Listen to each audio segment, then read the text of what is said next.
Next, let's go over to Sweden. And it's a great pleasure to invite Deputy Prime Minister Ebba Busch.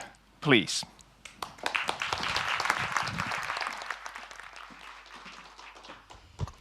Thank you so much, dear excellencies, ladies and gentlemen, bästa åhörare, hyvät kuulijat.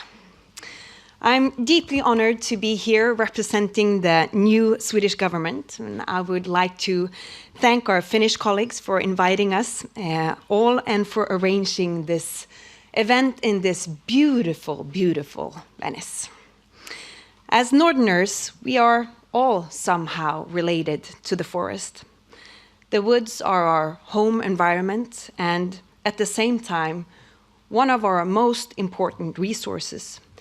It is a key resource for our industry, as well as for our well-being, culture, and environment. Using wood for building our houses has been a matter of course for as long as we have lived here. Among Swedes, the small red painted wood houses is probably one of the foremost national symbols that we all can relate to. I reckon most of you here are also familiar with the works of Swedish author Astrid Lindgren, and those Bullerby houses are common on this side of the Baltic Sea as well. Now might be the time for us to broaden the scope for what the woods can bring us. It might also be part of the solutions for the great challenges that we face today. Climate change leaves no one unaffected. Environmental problems are one of the great cross-border issues of our time.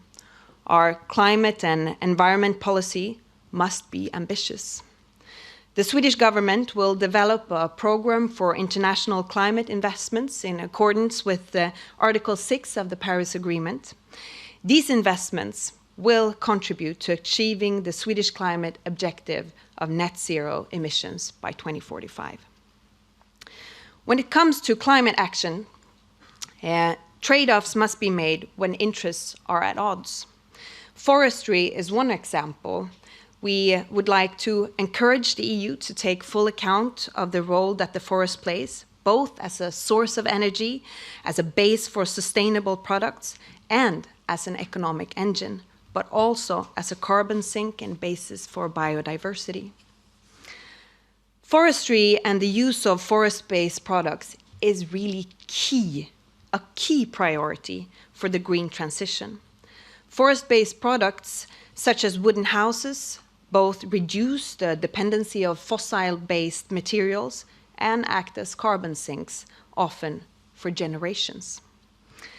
Therefore, we need more, not less, sustainably produced wood from the forest. We need the forest to grow even better and continue to develop the way we manage our forests.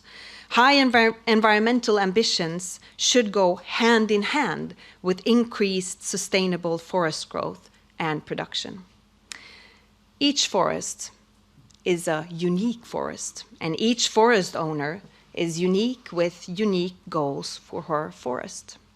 This diversity is a valuable strength as well as a big opportunity.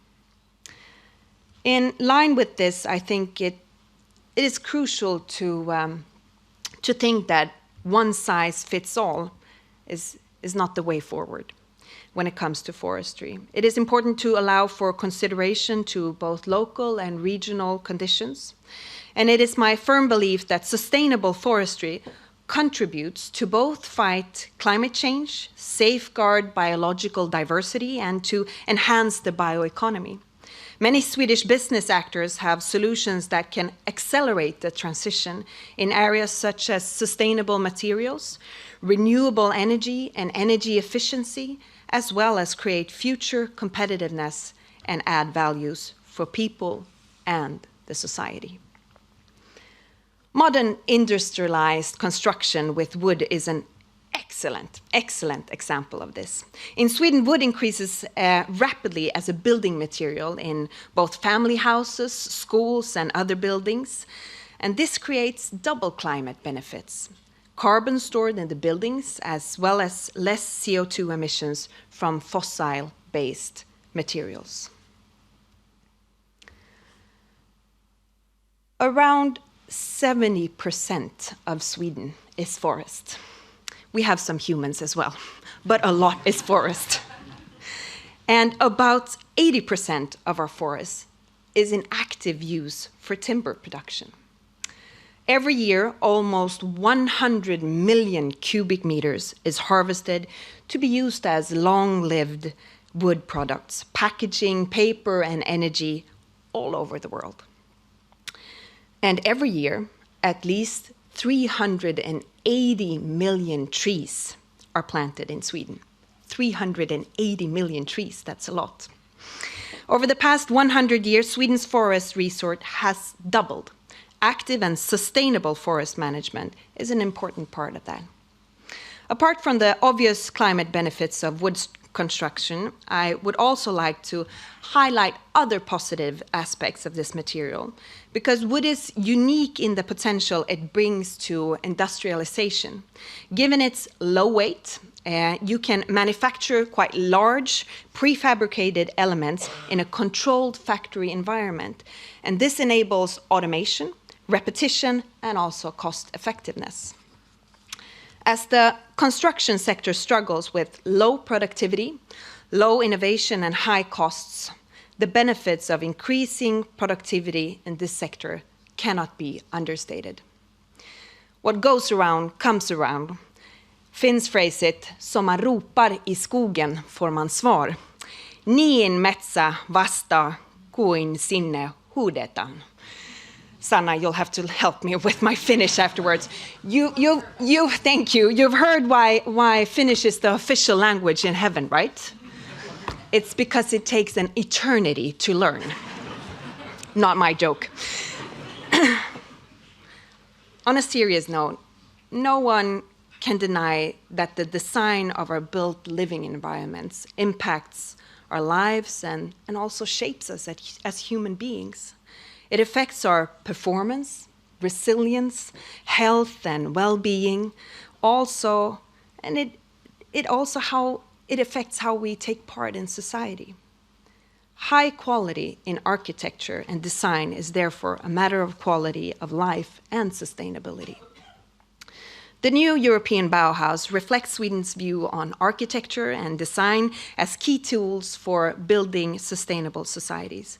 We all need carefully designed living environments that are both human-centered and address all the dimensions of sustainability.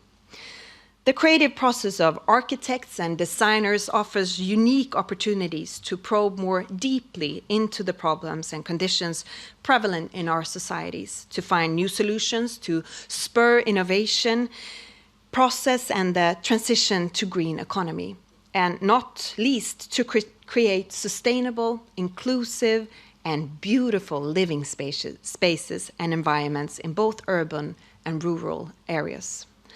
With architectural expertise, sustainable forest-based materials, and innovative companies, the tradition of wood construction can continue to create resilient and beautiful living environments for future generations. From a Swedish perspective, I really appreciate the ambition of this event to highlight the value chain from forest to built environment. In line with the ambitions of the new European Bauhaus, this holistic view to sustainable development might be a key to future progress. Innovation and research are long-term motors of economy. Increased investments in these areas is crucial for European companies to assert themselves in global competition. The progress in wood-building technology is a great example of how such investments can help us solve the urgent challenges of our time for the coming generations. I thank you once again for bringing these crucial issues to the agenda, and I wish you all a fruitful day of discussions and cooperations. Thank you so much.